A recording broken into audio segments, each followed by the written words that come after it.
Chapitre 211. Retour à Hébron. Discours et miracles dans le jardin de la maison de Jean-Baptiste. Le 7 juillet 1945. Tous assis en cercle dans un petit bois près d'Hébron, ils mangent en discutant.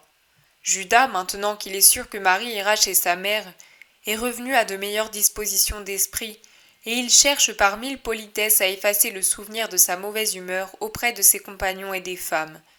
Il a dû aller faire des achats au village, et il raconte qu'il l'a trouvé bien changé depuis l'année précédente.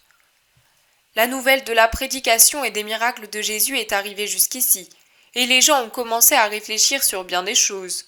Tu sais, maître, qu'il y a un domaine de Doras dans ces parages, et même l'épouse de Couza possède ici, sur ces montagnes, des terres et un château qui lui appartiennent personnellement, qui font partie de sa dot.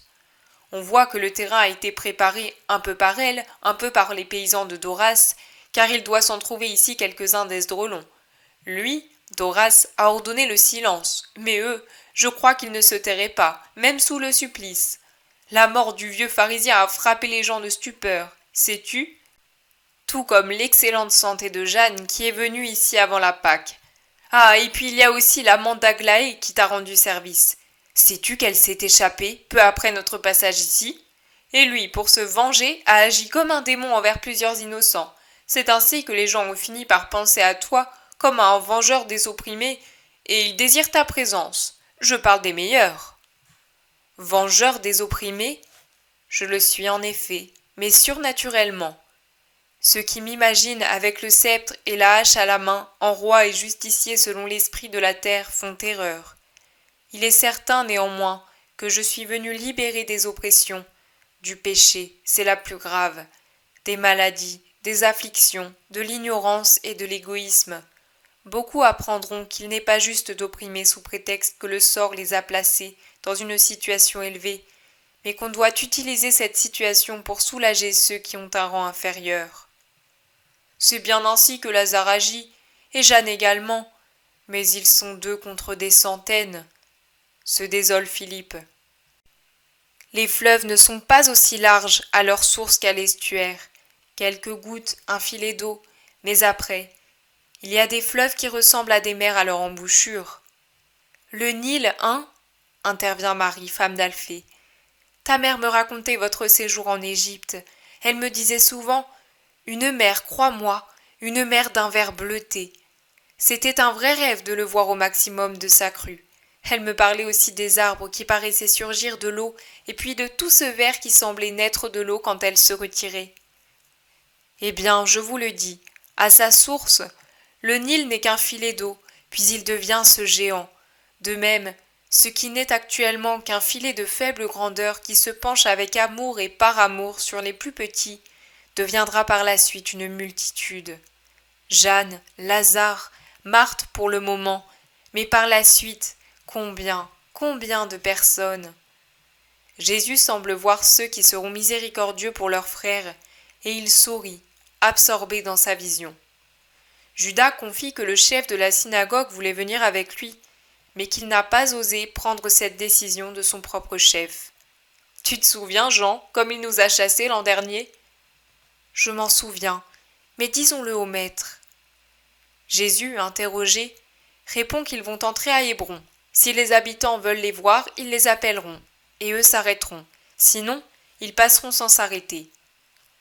Ainsi, nous verrons aussi la maison de Jean-Baptiste. À qui appartient-elle maintenant ? À qui la veut, je crois. Chamaï est parti et n'est plus revenu. Il a enlevé ses serviteurs et ses meubles. Les habitants, pour se venger de ces injustices, ont abattu le mur de clôture et la maison est à tout le monde. Le jardin, du moins. Ils s'y réunissent pour vénérer leur Jean-Baptiste. On dirait que Chamaï a été assassiné. Je ne sais pourquoi. Une affaire de femme, semble-t-il. Quelque intrigue louche de la cour, certainement, marmonne Nathanaël dans sa barbe.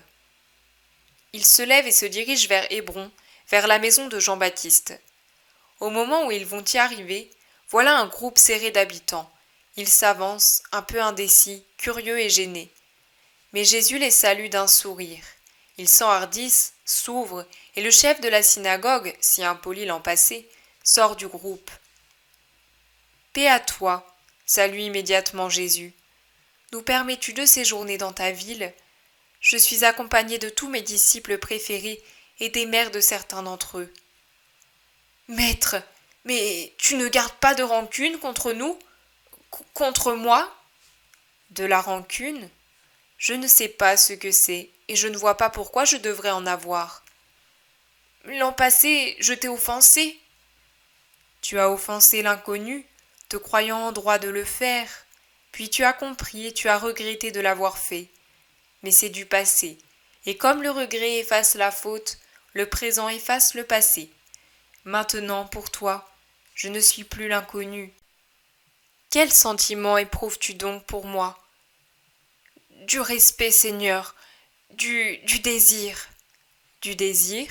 Qu'attends-tu de moi? Te connaître mieux que je ne te connais. Comment? De quelle façon? Par ta parole et tes œuvres, la connaissance de ta personne, de ta doctrine, de ta puissance est parvenue jusqu'ici, et on nous a dit que tu n'es pas étranger à la libération de Jean-Baptiste.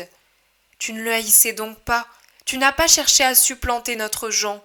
Lui-même n'a pas nié que c'est grâce à toi qu'il a revu la vallée du Saint-Jourdain. Nous sommes allés auprès de lui parler de toi, et il nous a dit « Vous ne savez pas qui vous avez repoussé, je devrais vous maudire, mais je vous pardonne parce qu'il m'a enseigné à pardonner et à être doux. Mais si vous ne voulez pas être anathème au Seigneur et à moi son serviteur, aimez le Messie, et n'ayez pas de doute. Voici à quoi vous le reconnaîtrez. Esprit de paix, amour parfait, sagesse supérieure à tout autre, doctrine céleste, douceur suprême, puissance sur toute chose, humilité absolue, chasteté angélique. Vous ne pouvez pas vous tromper. Quand vous respirerez la paix auprès d'un homme qui se dit le Messie, quand vous boirez son amour, l'amour qui émane de lui, quand vous passerez de vos ténèbres à la lumière, quand vous verrez les pécheurs se racheter et les corps guérir, alors dites, celui-ci est vraiment l'agneau de Dieu. Nous savons que tes œuvres sont celles dont parle notre Jean. Par conséquent, pardonne-moi, aime-nous, donne-nous ce que le monde attend de toi. C'est pour cela que je suis ici. Je viens de très loin pour donner aussi à la ville de Jean ce que je donne à tout lieu qui m'accueille. Dites ce que vous désirez de moi. Nous avons nous aussi des malades, et nous sommes ignorants, surtout en ce qui est amour et bonté. Jean, dans son amour absolu pour Dieu, a une main de fer et une parole de feu, et il veut nous plier tous comme un géant froisse un brin d'herbe. Beaucoup tombent dans le découragement parce que l'homme est plus pécheur que saint. Il est difficile d'être saint. Toi, on dit que tu ne courbes pas, mais que tu relèves, que tu ne cautérises pas, mais que tu appliques du baume, que tu n'écrases pas, mais que tu caresses. On sait que tu es paternel à l'égard des pécheurs et puissant contre les maladies, quelles qu'elles soient, et surtout les maladies du cœur. Les rabbins ne savent plus le faire. Amenez-moi vos malades, puis réunissez-vous dans ce jardin abandonné et profané par le péché, après avoir servi de temple pour la grâce qui y a habité. Tels des hirondelles, les habitants d'Hébron s'envolent dans toutes les directions, et il ne reste que le chef de la synagogue qui entre avec Jésus et ses disciples dans l'enceinte du jardin. Ils se mettent à l'ombre d'une tonnelle où se mêlent les rosiers et les vignes qui ont poussé librement. Les habitants d'Hébron ont vite fait de revenir. Ils amènent un paralytique sur un brancard, une jeune aveugle, un petit muet, et 2 personnes qui souffrent de je ne sais quelle maladie, qu'on accompagne en les soutenant. Paix à toi, dit Jésus à chaque malade qui arrive, puis il les interroge avec une grande douceur. Que voulez-vous que je fasse pour vous? Il s'élève alors tout un chœur de lamentation de ces infortunés, chacun voulant raconter sa propre histoire. Jésus, qui était assis, se lève et s'avance vers le petit muet. Il lui mouille les lèvres de sa salive et dit la grande parole « Ouvre-toi ». De même, il mouille les paupières fermées de l'aveugle avec son doigt humide de salive, puis il donne la main au paralytique et lui dit « Lève-toi ».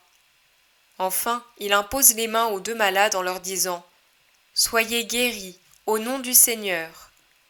Le petit muet, qui auparavant gémissait, dit nettement « Maman !» tandis que la jeune fille remue ses paupières, dessillée sous la lumière, et de ses doigts abrite ses yeux du soleil qui était pour elle un inconnu. Elle pleure, elle rit, elle regarde de nouveau, en fermant à moitié les yeux, car elle n'est pas habituée à la lumière. Elle regarde les feuillages, la terre, les personnes et particulièrement Jésus. Le paralytique descend avec assurance de son brancard. Puisque ce dernier est vide, ces charitables porteurs le haussent pour bien montrer à ceux qui sont loin que la grâce est accordée, pendant que les deux malades pleurent de joie et s'agenouillent pour vénérer leur sauveur. La foule pousse un cri frénétique de louange. Thomas, qui se tient à côté de Judas, le regarde si intensément et avec une expression si claire que celui-ci lui répond « Oh, j'étais un imbécile, pardonne-moi !» Lorsque les cris ont cessé, Jésus commence à prêcher. Le Seigneur s'adressa à Josué en ces termes. « Parle aux fils d'Israël et dis-leur, établissez les villes de refuge dont je vous ai parlé par l'intermédiaire de Moïse, afin que celui qui aura tué involontairement puisse y trouver un asile et échapper ainsi à la colère du plus proche parent, du vengeur du sang. Or Hébron est l'une de ces villes. Il est encore dit, et les anciens de la ville ne livreront pas l'innocent aux mains de celui qui le cherche pour le tuer, mais ils l'accueilleront et lui permettront d'y habiter, et il y restera jusqu'au jugement et jusqu'à la mort du grand prêtre alors en fonction, après quoi il pourra rentrer dans sa ville et dans sa maison. Cette loi observe et organise l'amour miséricordieux à l'égard du prochain. C'est Dieu qui l'a imposé, car il n'est pas permis de tuer dans un accès de colère ni de condamner l'accusé sans l'entendre. On peut en dire autant des crimes et des accusations d'ordre moral.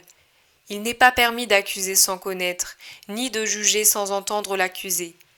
Mais aujourd'hui, une nouvelle série s'ajoute aux accusations et aux condamnations pour les fautes habituelles ou prétendues. Elle montre de quelle manière sont traités ceux qui viennent au nom de Dieu. Au cours des siècles, cela s'est produit contre les prophètes, et de nos jours, cela se reproduit contre le précurseur du Christ et contre le Christ. Vous le voyez, attiré par tromperie hors du territoire de Sichem, Jean-Baptiste attend la mort dans les prisons d'Hérode, car jamais il ne consentira au mensonge ou au compromis. On pourra bien lui ôter la vie et lui couper la tête, mais on ne pourra briser son honnêteté, ni séparer son âme de la vérité qu'il a servie fidèlement sous toutes ses formes, divines, surnaturelles ou morales. De la même façon, on persécute le Christ avec une furie redoublée, même décuplée, parce qu'il ne se borne pas à dire à Hérode « Cela ne t'est pas permis », mais qu'il proclame d'une voix de tonnerre ce « Cela ne t'est pas permis ». Partout où, en entrant, il trouve le péché, ou sait que le péché existe, sans exclure aucune catégorie, et cela au nom de Dieu et pour l'honneur de Dieu. Comment cela se fait-il donc? N'y a-t-il plus de serviteurs de Dieu en Israël? Si, il y en a, mais ce sont des idoles. Dans la lettre de Jérémie aux exilés, il est dit, entre autres choses, ce qui suit. Et j'attire votre attention là-dessus, car toute parole du livre est un enseignement, qui au moment où l'Esprit Saint l'a fait écrire pour un événement du moment, se rapporte aussi à un fait à venir. Il est donc dit, une fois arrivé à Babylone, vous verrez des dieux d'or, d'argent, de pierre, de bois. Gardez-vous d'imiter la façon de faire des étrangers, d'avoir peur, de les craindre. Dites en votre cœur, il ne faut adorer que toi, Seigneur. Cette lettre donne également des indications particulières sur ces idoles, qui ont une langue faite par un artisan et ne s'en servent pas pour réprimander leurs faux prêtres, qui les dépouillent pour revêtir les courtisanes de l'or de l'idole, quitte ensuite à enlever l'or profané par la sueur de la prostitution pour en revêtir l'idole. De ces idoles que la rouille et les vers rongent, et qui ne sont décrassées et bien vêtues que si l'homme leur lave la figure et les habille, car d'elles-mêmes elles ne peuvent rien faire, même si elles ont en main le sceptre ou la hache. Et le prophète de conclure « Ne les craignez donc pas ». Et il poursuit « Ces dieux sont aussi inutiles que des vases brisés. Leurs yeux sont remplis de la poussière soulevée par les pieds de ceux qui entrent dans le temple. On les tient bien enfermés, comme dans un tombeau ou comme un homme qui a offensé le roi, car n'importe qui peut leur enlever leurs vêtements précieux. Ils ne voient pas la lumière des lampes, car ils sont dans les temples comme des poutres et des lampes ne servent qu'à les enfumer, pendant que les chouettes, les hirondelles et autres oiseaux volent au-dessus de leurs têtes et les souillent d'excréments, et que les chats se font un nid dans leurs vêtements et les déchirent. Il ne faut donc pas les craindre, ce sont des choses mortes. Même l'or ne leur sert à rien, c'est seulement pour l'apparence. D'ailleurs, si on ne le polit pas, il ne brille pas, de même qu'ils n'ont rien senti quand on les a fabriqués. Le feu ne les a pas réveillés, on les a achetés à des prix fabuleux. L'homme les porte là où il veut, car ils sont honteusement impuissants. Pourquoi donc leur donne-t-on le nom de Dieu ? Car on les adore en leur faisant des offrandes et par toute une pantomime de fausses cérémonies que ne comprennent pas ceux qui les font et que ne croient pas ceux qui les voient. Qu'on leur fasse du mal ou du bien, ils y sont indifférents. Ils sont incapables d'élire ou de détrôner un roi. Ils ne peuvent rendre les richesses, ni le mal, ils ne peuvent sauver un homme de la mort, ni sauver le faible de celui qui le domine. Ils n'ont pas pitié des veuves et des orphelins. Ils sont semblables aux pierres de la montagne. C'est plus ou moins ce que dit cette lettre. Voici. Nous aussi, nous avons des idoles, et non plus des saints, dans les rangs du Seigneur. C'est pour cela que le mal peut se dresser contre le bien. Or le mal souille de fumier l'intelligence et le cœur de ceux qui ne sont plus saints et qui font leur nid sous de fausses apparences de bonté. Ils ne savent plus tenir le langage de Dieu, c'est bien naturel. Ils ont une langue faite par l'homme et ils tiennent un langage humain, quand ce n'est pas celui de Satan. Ils savent juste faire des reproches déplacés aux innocents et aux pauvres, mais ils se taisent devant le spectacle de la corruption des puissants, car ils sont tous corrompus et ne peuvent s'accuser l'un l'autre, étant coupables des mêmes fautes. Cupides, non au profit du Seigneur, mais au profit de Mammon. Ils travaillent en acceptant l'or de la luxure et du crime, en le troquant, en le volant, pris par une frénésie qui dépasse toute limite et tout ce qu'on peut imaginer. La poussière se dépose sur eux, fermente sur eux, et s'ils font voir une figure bien lavée, le regard de Dieu y voit un cœur souillé. La rouille de la haine et le ver du péché les rongent, et ils ne savent pas s'y opposer pour se sauver. Ils brandissent les malédictions comme des sceptres et des haches, mais ils ne savent pas qu'ils sont maudits. Enfermés dans leurs pensées et dans leur haine, comme des cadavres dans un tombeau ou des prisonniers dans un cachot, ils y restent, s'agrippant aux barreaux par crainte qu'une main ne les en sorte. Parce que là, ces morts sont encore quelque chose, des momies, non plus des momies à l'aspect humain, mais des corps desséchés comme du bois sec, alors qu'au dehors, ils seraient des objets démodés, négligés par le monde qui cherche la vie, qui a besoin de la vie comme l'enfant du sein maternel, et qui recherche celui qui lui donne la vie, et non les puanteurs de la mort. Ils résident au temple, oui, et la fumée des lampes, c'est-à-dire des honneurs, les enfume, mais la lumière ne descend pas en eux. Toutes les passions font en eux leur nid comme des oiseaux et des chats, alors que le feu de la mission ne leur donne pas le tourment mystique d'être brûlés par le feu de Dieu. Ils sont réfractaires à l'amour. Le feu de la charité ne les enflamme pas. Comme la charité ne les revêt pas de ses splendeurs d'or, cette charité qui est double par sa manifestation et par sa source, charité envers Dieu et le prochain, pour ce qui est de sa manifestation, charité qui provient de Dieu et de l'homme pour ce qui est de sa source, car Dieu s'éloigne de l'homme qui n'aime pas. Ainsi, cette première source est tarie, et l'homme s'éloigne du méchant, et ainsi se tarit la seconde source. Tout est enlevé par la charité aux hommes sans amour. Ils se laissent acheter par de l'argent maudit, et se laissent entraîner là où l'intérêt et la puissance l'exigent. Non, cela n'est pas permis. Il n'y a pas d'argent pour acheter les consciences, en particulier celles des prêtres et des maîtres. Il n'est pas permis d'acquiescer aux puissances de la terre quand elles veulent porter à des actes contraires à ce que Dieu commande. C'est de l'impuissance spirituelle. Or il est dit « L'eunuque n'entrera pas dans l'assemblée du Seigneur ». Si donc l'homme physiquement impuissant ne peut appartenir au peuple de Dieu, l'impuissance spirituelle peut-il être son ministre ? C'est pourquoi je vous dis qu'en vérité, bon nombre de prêtres et de maîtres sont actuellement affligés d'un eunuchisme spirituel coupable, car ils sont mutilés dans leur virilité spirituelle, et il y en a beaucoup trop. Réfléchissez, observez, comparez. Vous verrez que nous avons beaucoup d'idoles et peu de ministres du bien, qui est Dieu. Voilà pourquoi il peut se faire que les villes de refuge ne soient plus des refuges. On ne respecte plus rien en Israël, et les saints meurent parce que ceux qui ne le sont pas les haïssent. Mais moi, je vous invite, venez. Je vous appelle au nom de votre Jean qui souffre parce qu'il est saint, qu'on a frappé parce qu'il m'a précédé, et qu'il a tenté d'enlever les ordures des chemins de l'agneau. Venez servir Dieu, le temps est proche, ne restez pas non préparés à la rédemption. Faites que la pluie puisse tomber sur un terrain ensemencé, sinon c'est pour rien qu'elle se déverserait. Vous les habitants d'Hébron, vous devez être en tête. Ici vous avez vécu avec Zacharie et Élisabeth, ces saints qui ont mérité que le ciel leur donne Jean. Ici, Jean a répandu le parfum de la grâce avec sa véritable innocence de petit enfant, et de son désert, il vous a envoyé les encens anticorrupteurs de sa grâce, devenu un prodige de pénitence.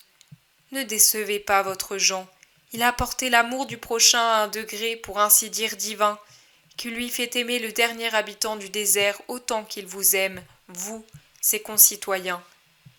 Mais il vous obtiendra sûrement le salut. Or le salut, c'est de suivre la voie du Seigneur et de croire en sa parole. De cette cité sacerdotale, venez en masse vous mettre au service de Dieu. Je passe et je vous appelle. Ne vous montrez pas inférieurs aux prostituées auxquelles une parole de miséricorde suffit pour qu'elles abandonnent le chemin qu'elles suivaient et prennent la voie du bien. On m'a demandé à mon arrivée « Mais tu ne nous gardes pas rancune ?» De la rancune, oh non, c'est de l'amour que je vous garde, et je garde l'espoir de vous voir dans les rangs de mon peuple, du peuple que je conduis à Dieu, dans le nouvel exode vers la véritable terre promise, le royaume de Dieu, au-delà de la mer Rouge, de la sensualité et des déserts du péché, libre des esclavages de tout genre, vers la terre éternelle, riche de délices, comblée de paix. Venez, c'est l'amour qui passe, quiconque le veut peut le suivre, car pour être accueilli par lui, il ne faut que de la bonne volonté. Jésus achève dans un silence étonnant. Il semble que beaucoup soupèsent ce qu'ils ont entendu, l'examinent, le goûtent, le comparent. Pendant que se produisent ces réactions, Jésus, fatigué et en sueur, s'assied et parle avec Jean et Judas. Or voilà qu'un cri s'élève en dehors de l'enceinte du jardin, un cri d'abord indistinct, puis plus clair. « Le Messie est-il ici ?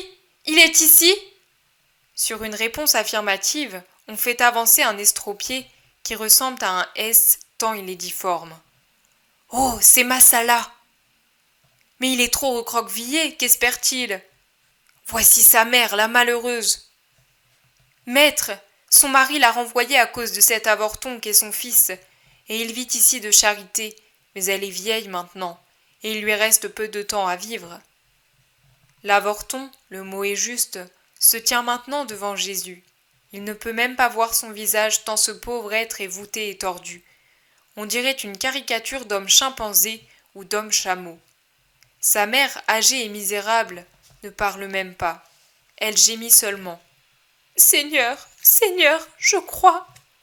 Jésus pose les mains sur les épaules déformées de l'homme, qui lui arrive à peine à la taille, lève les yeux vers le ciel et dit d'une voix de tonnerre « Lève-toi et marche sur les chemins du Seigneur. » L'infirme a une secousse puis il bondit.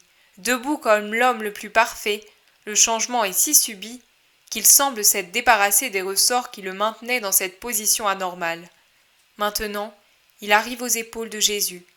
Il le regarde puis tombe à genoux avec sa mère et baise les pieds de son Sauveur. Ce qui se produit ensuite dans la foule est indescriptible, et contre sa volonté, Jésus est contraint de séjourner à Hébron, car les gens font rapidement barrage aux issues pour l'empêcher d'en partir. C'est ainsi qu'il entre dans la maison du vieux chef de la synagogue qui a tellement changé depuis l'an passé.